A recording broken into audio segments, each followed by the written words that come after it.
رسول اللہ یہ مجھے دے دیجئے۔ آقا نے فرمایا اگر میں تم کو دوں گا تو تم کیا کرو گے؟ مولا علی نے عرض کی یا رسول اللہ اگر یہ جبہ آپ نے مجھے دے دیا تو میں جس کے بھی عیب دیکھوں گا اس کے عیبوں پہ پردے ڈال دیا کروں گا۔ حضور نے فرمایا اللہ نے مجھ سے یہی کہا تھا اس لیے تمہارے مقدر میں۔ اور پھر وہ جبہ معراج والا رسول اللہ کا دیا ہوا مولا کائنات نے جب کسی کو دینا چاہا امام حسن البصری کو عطا فرمایا۔ اب آپ سمجھ سکتے ہیں امام حسن بصری کا مرتبہ کتنا بڑا ہے۔ امام حسن بصری کے بارے میں مولا مشکل کشا کہا کرتے تھے جہاں حسن بصری موجود ہو وہاں میں کسی کو خطاب کرنے کی اجازت نہیں دیتا۔ فرمایا بصرہ کے سارے ممبر اٹھا دیے جائیں، حسن بصری کے ممبر کے سوا کسی کا ممبر نہیں لگے گا۔ یہ امام حسن البصری ہے۔ وہ فرماتے ہیں میں حج کو گیا، جب حج کو گیا تو میں نے دیکھا کہ کعبے کی چھت پر سے کسی کے رونے کی آواز آ رہی۔ غور کرنا ذرا، بات یہی ہے خدا جانے ہم نے کیا سبق پڑھا ہے۔ حسن بصری کہتے کعبے کی چھت سے کسی کے رونے کی آواز آتی ہے اور آنسو حتیم میں ٹپک رہے ہیں۔ ہر ایک کو کعبے کی چھت پہ جانے کی اجازت نہ تھی۔ امام حسن البصری کہتے ہیں کہ وہ آواز پر جب میں نے توجہ کی تو وہ اس طرح ترتیب پا رہے تھے۔ آواز کیا آ رہی تھی ذرا سنیے۔ وہ آواز آ رہی تھی یا اللہ تو قیامت میں مجھ سے کیا پوچھے گا اور میں تجھے کیا جواب دوں گا؟ مولا محشر میں تو مجھے رسوا مت کرنا، مولا مجھے محشر میں رسوا مت کرنا، میں تیری عدالت میں کھڑے ہو کر تجھے کیا جواب دوں گا؟ مولا میری مغفرت ہوگی بھی کہ نہیں ہوگی؟ مولا میرے اعمال ایسے نہیں۔ اور کہیں جا رہا ہے روئے جا رہا ہے، کہیں جا رہا ہے روئے جا رہا ہے۔ امام حسن البصری کہتے ہیں ارے یہ رونے والا کتنا اللہ سے ڈرتا ہے۔ اللہ سے ڈرنے کے لیے بھی ہمیں حکم ہے کہ اتنا ڈرو کہ نا امید نہ ہو جاؤ۔ یعنی اللہ سے ڈرنے کے لیے بھی ہمیں حد مقرر کی گئی ہے کہ اتنا مت ڈرو کہ نا امید ہو جاؤ، یہ جائز نہیں ہے۔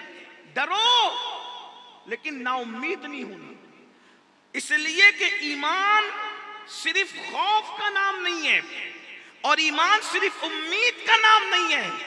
الایمان بین الخوف و رجا، ایمان خوف اور امید کی درمیانی کیفیت کا نام ہے۔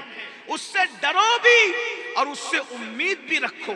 اس کی بہترین مثال سیدنا فاروق اعظم کا جملہ ہے، فرماتے ہیں اگر قیامت میں اعلان ہوگا کہ سب جنت میں جائیں گے سوائے ایک کے تو فاروق اعظم کہتے ہیں میں ڈروں گا کہ وہ ایک جہنمی میں تو نہیں، اور اگر یہ اعلان ہوا کہ سب جہنم میں جائیں گے سوائے ایک کے تو میں امید کروں گا کہ انشاءاللہ وہ جنتی میں ہی ہوں۔ یہ امید اور خوف کے درمیان کی کیفیت کا نام ایمان ہے۔ تو امام حسن بصری کہتے ہیں یہ اتنا کیوں رو رہا ہے؟ شاید کسی دیہاتی وائز نے اس کو زیادہ ڈرا دیا ہے اور ڈرانے کی وجہ سے یہ زیادہ ڈر گیا ہے۔ اللہ کرے اس کا رونا بند ہو، یہ زمین پر آئے تو میں اس کو سمجھاؤں، اس کو بتاؤں کہ اللہ کے بندے اتنا نہیں ڈرتے، کچھ امید بھی رکھتے ہیں۔ لیکن امام حسن بصری کہتے ہیں جب وہ رونے والا رو کر کعبے کی چھت سے نیچے اترا اور میرے سامنے آیا تو میرے پیروں کے نیچے سے زمین کھسک گئی۔ میں اس کی کیا اصلاح کر سکتا تھا؟ میں تو حیران رہ گیا، اب میں کیا کہوں؟ کیونکہ وہ رونے والا کون تھا؟ حضرت بندہ نواز اپنے ملفوظات میں فرما رہے، میں وہاں سے پڑھ رہا ہوں، الگ الگ نام آئے ہیں لیکن بندہ نواز نے جو نام لیا ہے میں وہ نام لے رہا ہوں۔ اب ذرا غور سے سننا محمود آباد اور گرد نواز سے آنے والوں توجہ کرنا۔ اللہ اکبر۔ امام حسن البصری کہتے ہیں جو قیامت کو یاد کر کے، اللہ کے عذاب کو یاد کر کے، خدا کے عذاب کو یاد کر کے، جہنم جہنم کے دہتے ہوئے شعلوں کو یاد کر کے آنسو بہا کر حتیم کے اندر اپنے آنسوؤں کو نچھاور کر رہا تھا، وہ کوئی اور نہیں تھا، وہ کون تھا؟ اسی شہزادے کو، اسی بادشاہ کو دنیا امام حسن مجتبی کے نام سے جانتی ہے۔ وہ امام حسن سے امام حسن، یاد رکھو محمود آباد والوں اور گرد نواح سے آنے والوں، حسن کون ہے؟ امام حسن کون ہے؟ سن لو، حسن وہ ہے جسے امام حسین کا مخدوم اور مرشد ہونے کا شرف حاصل ہے، اس کو دنیا حسن ابن علی کہتی ہے۔ جب امام حسن حج کے لیے جایا کرتے تھے تو ان کے پیچھے پیچھے خدمت میں جو خادم بن کے چلا کرتا تھا، دنیا اسے امام حسین کہتی ہے۔ جس کا خادم اتنا بڑا ہو، اس مخدوم امام حسن کا مرتبہ کیا ہوگا؟ اندازہ فرمائے، وہ امام حسن مجتبی رو رہے ہیں جہنم کو یاد کر کے، وہ امام حسن رو رہے ہیں میدان محشر کو یاد کر کے، وہ امام حسن رو رہے ہیں اپنی مغفرت کے لیے۔ اب امام حسن بصری کہتے ہیں شہزادے اتنا تو نہیں رونا چاہیے۔ اب ذرا غور کیجیے، آپ کے نانا شفیع المذنبین ہیں، پیر و مرشد نہیں، صرف نانا شفیع المذنبین ہیں۔ آپ کے ابا تو ایسے ہیں کہ علی جب تک کسی کو چٹھی نہیں دیں گے کوئی پلسرات سے سلامتی سے گزر بھی نہیں سکتا۔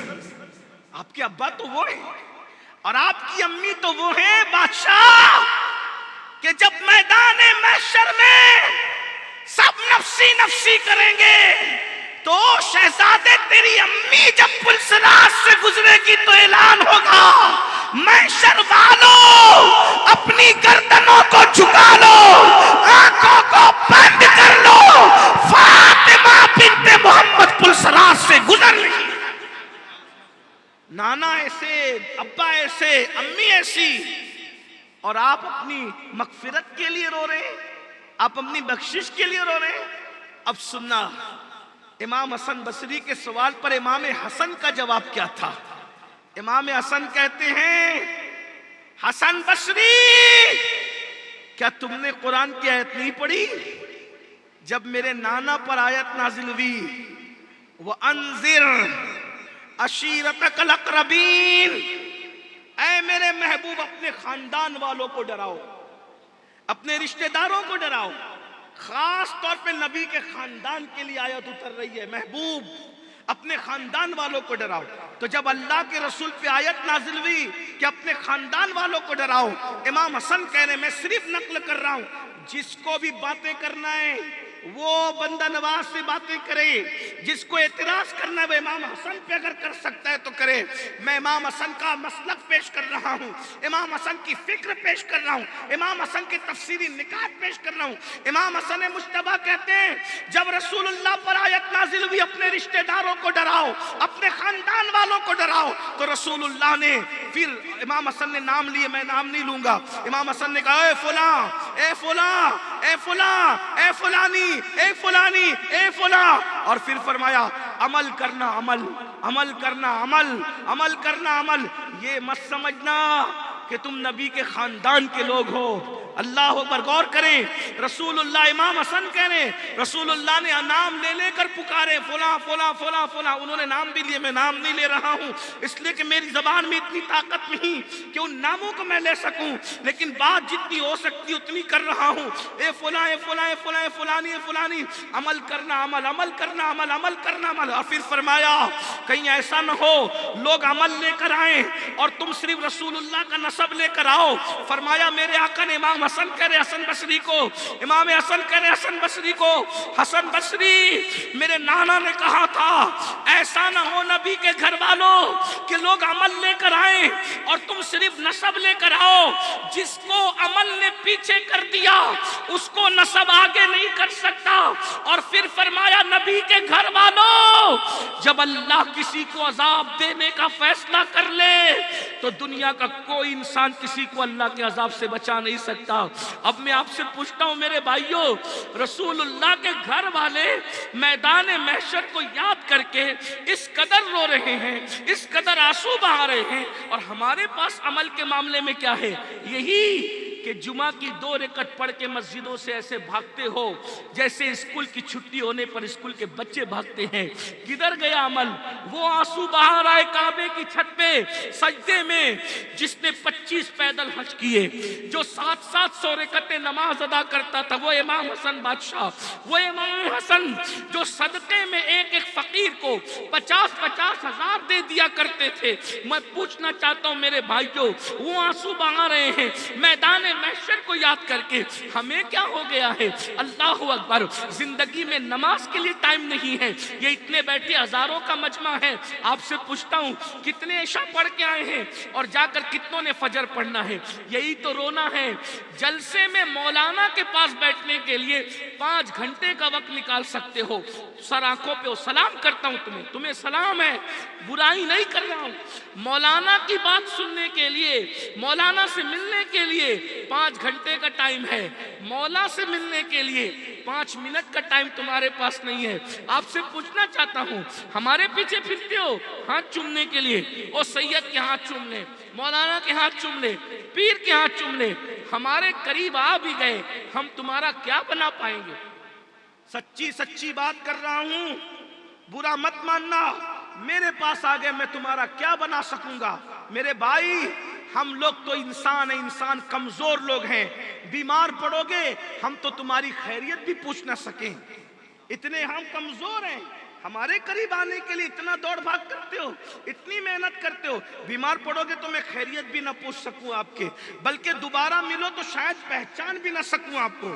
چلیں اگر پتہ چل جائے، پہلی بات پتہ تو چلے کہ آپ بیمار ہو، اللہ نہ کرے کسی مصیبت میں پڑو، میں مصیبت دور کر سکتا ہوں؟ نہیں کر سکتا۔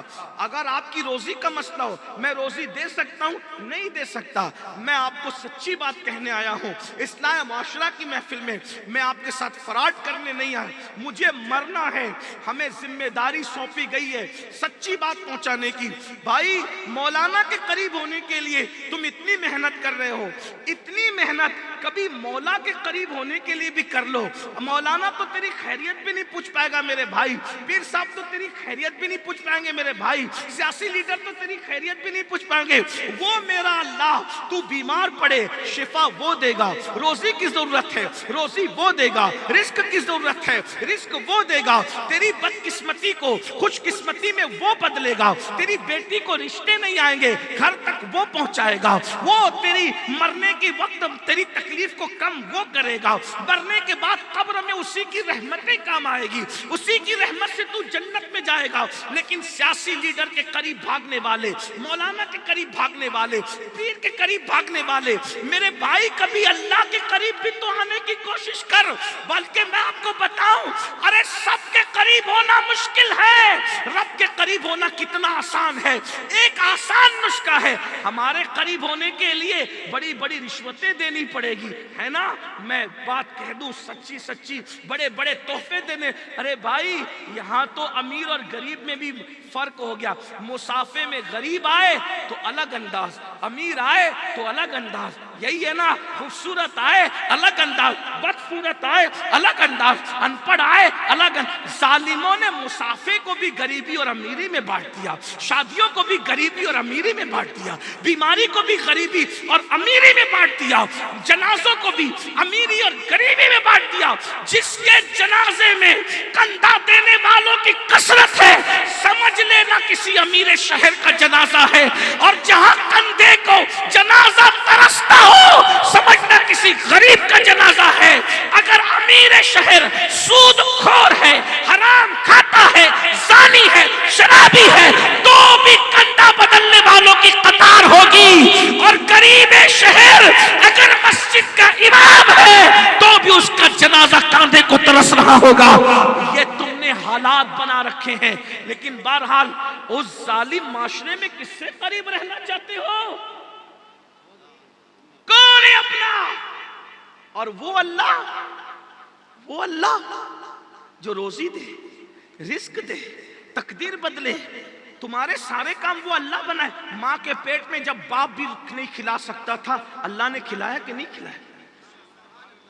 کیوں اللہ کے قریب نہیں آتے؟ میرے اللہ سے رشتہ کیوں نہیں جوڑتے؟ حضور صرف اللہ سے رشتہ جوڑنے آئے تھے، اور آج تم حضور کے مشن کو تم نے زمین میں دفن کر دیا۔ خدا سے جوڑنے کے علاوہ تم سب سے جوڑ رہے ہو، سیاسی لیڈروں سے جوڑا، ننگے دھڑنگوں سے جوڑا، اس سے جوڑا، اس سے۔ میں کہتا ہوں جس سے بھی جوڑنے کا حکم تھا وہ کسی نہ کسی اعتبار سے ذریعہ تھا خدا تک جڑنے کا۔ جو خدا تک نہ جوڑے، کسی لباس میں ہے، اسے شیطان کہتے ہیں۔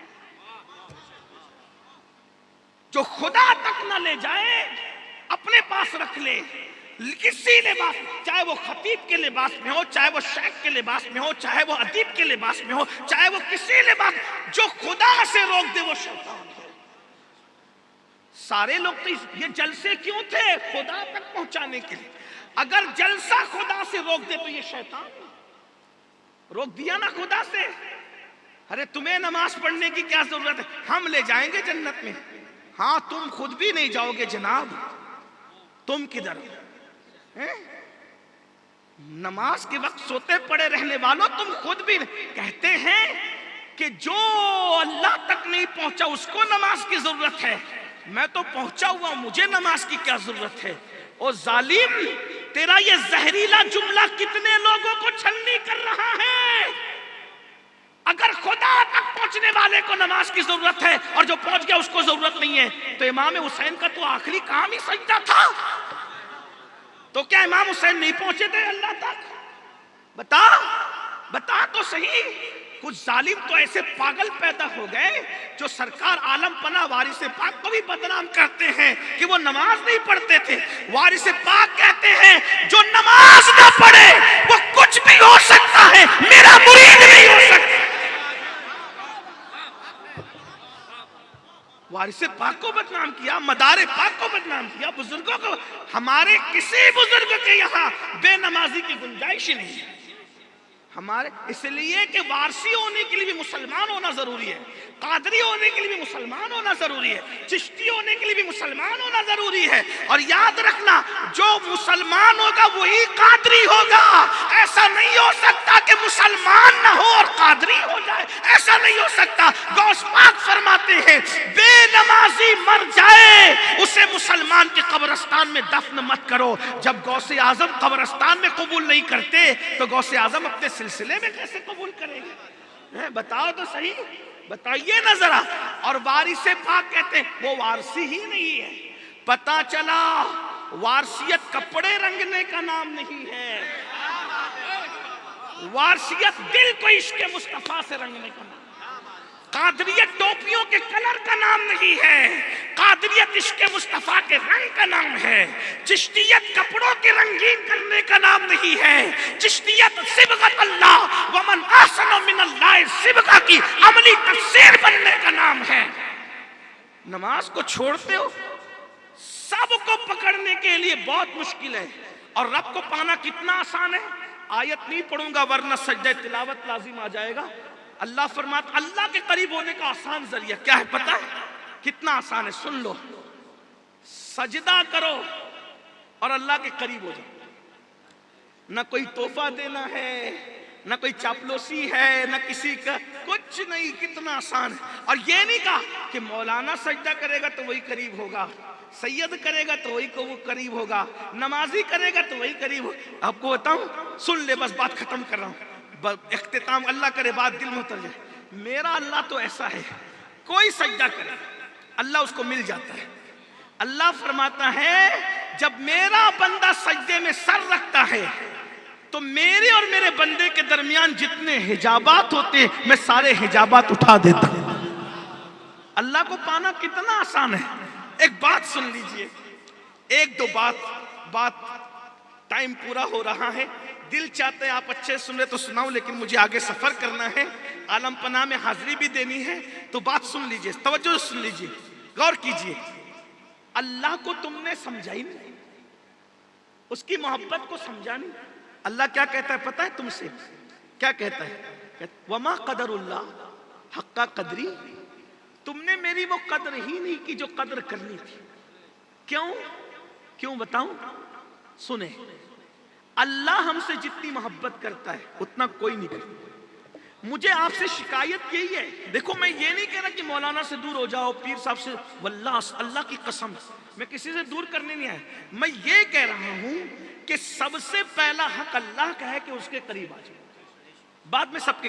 اور میں یہ جو پیروں کا دامن جو پکڑنا اسی لیے تھا کہ یہ پیر تمہارا ہاتھ پکڑ کے اللہ تک پہنچائیں گے، اسی لیے تھا یہ علماء کے قریب آنا، اسی لیے تھا۔ سچا عالم تمہیں اللہ کے قریب لے جائے گا، سچا پیر تمہیں اللہ کے قریب لے جائے گا، سچا بندہ تمہیں اللہ کے قریب لے جائے گا، یہ بات ہے۔ دیکھو حضور علیہ السلام نے سارے صحابہ کو اللہ کے قریب کیا کہ نہیں کیا؟ غوث اعظم نے اللہ کے قریب کیا کہ نہیں کیا؟ غریب نواز، ایک غریب نواز اللہ کے قریب ہو کر آئے تھے، 90 لاکھ کو اللہ کے قریب کر دیا۔ بھائی یہ کیا ہے نا؟ نہیں ہے ایک وارث دیوا۔ یہ وارث دیوا کو سمجھتے کیا ہو؟ یہ وارث دیوا کو تو لوگوں نے پتہ نہیں کیسے پیش کیا۔ ہندوستان کا 14ویں صدی میں اگر سب سے بڑا پوری دنیا کا کوئی مبلغ اسلام ہے، پوری دنیا کا، ہندوستان میں ہندوستانی مبلغین میں جس نے 14ویں صدی میں پوری دنیا میں پہنچ کر اللہ کے دین کا پیغام پہنچایا ہے، اس تنہا عالمی مبلغ اسلام 14ویں صدی کو دنیا وارث دیوا کے نام سے جانتے ہیں۔ آپ کیا سمجھ رہے ہیں؟ آپ صرف اسی میں اٹکے ہوئے ہیں، اغیار و محرومات سے بھی آگے نکل گئے، الجھے ہوئے صبح کی پہلے وارث دیوا ایسے بیٹھتے تھے۔ اور یہ کہا میرے بھائی، وہ تقریباً میری اپنی ناقص معلومات کے مطابق روم، ایران، یمن اور چین جیسے علاقوں میں اسلام کی تبلیغ 14ویں صدی میں لے جانے والے مبلغ اعظم کو وارث دیوا کہتے ہیں۔ پتہ ہی نہیں آپ کی کتابیں کیوں نہیں ملتی پتہ ہے؟ اور وارث دیوا کی کرامت یہ بھی تھی، مولا علی کے اس بیٹے کی، سیدہ فاطمہ کے اس بیٹے کی کرامت یہ بھی تھی کہ جس ملک میں پہنچتے تھے زبان سیکھنا نہیں پڑتی تھی، جدھر قدم رکھا وہی زبان آپ کے زبان پہ جاری ہو گئی۔ اندازہ فرمائے، یہ وارث پاک کتابیں لکھتے، لوگوں کو اللہ کے قریب کرتے اور نکل کر آ جاتے۔ کیسے کیسے لوگ ہمارے درمیان چھپ گئے، پتہ نہیں ہم نے کیسے چھپا دیا۔ انا للہ و انا الیہ راجعون۔ ستاروں کے آگے جہاں اور بھی ہے، ابھی عشق کے امتحان اور بھی ہے۔ میرے پاس وقت ہوتا تو میں وارث پاک کی عالمانہ اور وہ داعیانہ خدمات آپ کے سامنے رکھتا کہ آپ نے کیسے کیسے کتابیں تصنیف کی اور آپ نے کس طریقے سے دنیا بھر میں اسلام کا پیغام پہنچایا۔ میرے بھائیوں، بہرحال وہ وقت نہیں ہے۔ عرض کیا کر رہا تھا میں؟ توجہ فرمائیں، اللہ کے قریب ہونا ضروری۔ اللہ اللہ ہے، اللہ کا مقابلہ کسی سے نہیں۔ یاد رکھنا، شرک کی گندگی سے نکلو، اللہ اللہ ہے۔ ایک بات بتاؤں، اللہ ہماری شہرک سے زیادہ قریب ہے۔ 2-3 باتیں جو کہنی تھی پہلے اس کو سن لیں۔ اللہ جتنا ہم سے محبت کرتا ہے اتنا ابا بھی نہیں کرتا، اماں بھی نہیں کرتی، کوئی نہیں کرتا، اور دوسروں کی تو بات ہی نہیں۔